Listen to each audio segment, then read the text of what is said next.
Now, the presidential office of Cheong Wa Dae has submitted the government's proposal to amend the constitution to Parliament, and now the ball is in the National Assembly's court. It's almost certain to be a bumpy road ahead, but can the parties hammer out a compromise in time for it to be put to a referendum in June?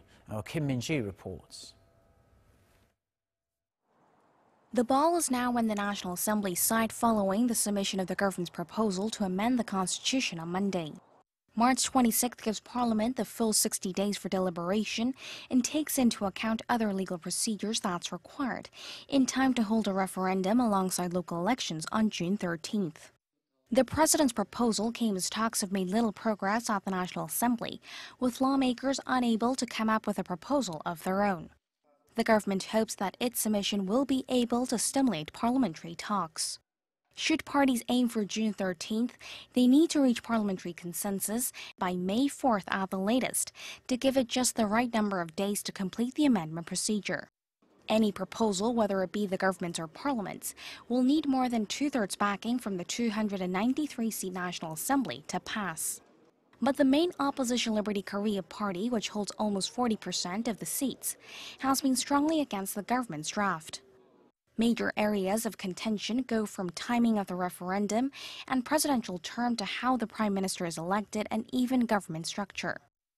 Although it's unclear how things will turn out, the die is cast, and since the information of the bill has been made public, the parliament will no doubt face a great deal of pressure. The reason Koreans mistrust lawmakers is because they don't keep their promises. All parties pledged to carry out a referendum in June. Talks have started since January last year, and now saying they need more time, no one is going to buy that. They need to keep their promise to secure trust. On top of that, cost saving. It will also mean more voter turnout for elections. However, it now depends on how much parties are willing to concede. Should they fail to come up with a proposal on time, experts say parties need to at least show that they have the urge to amend the Constitution at a later date.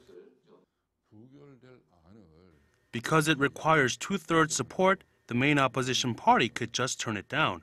But there's no point in putting it up for a vote if it's going to be voted down. Instead, because the president said he's willing to scrap his proposal, parties should at least set a new date and have their draft ready by then. For the next month or so, the National Assembly will be under the microscope, with interest focused on how parties will narrow their differences and land on the same page, or whether they will stand on parallel lines and in opposite directions. Kim Min-ji, Arirang News.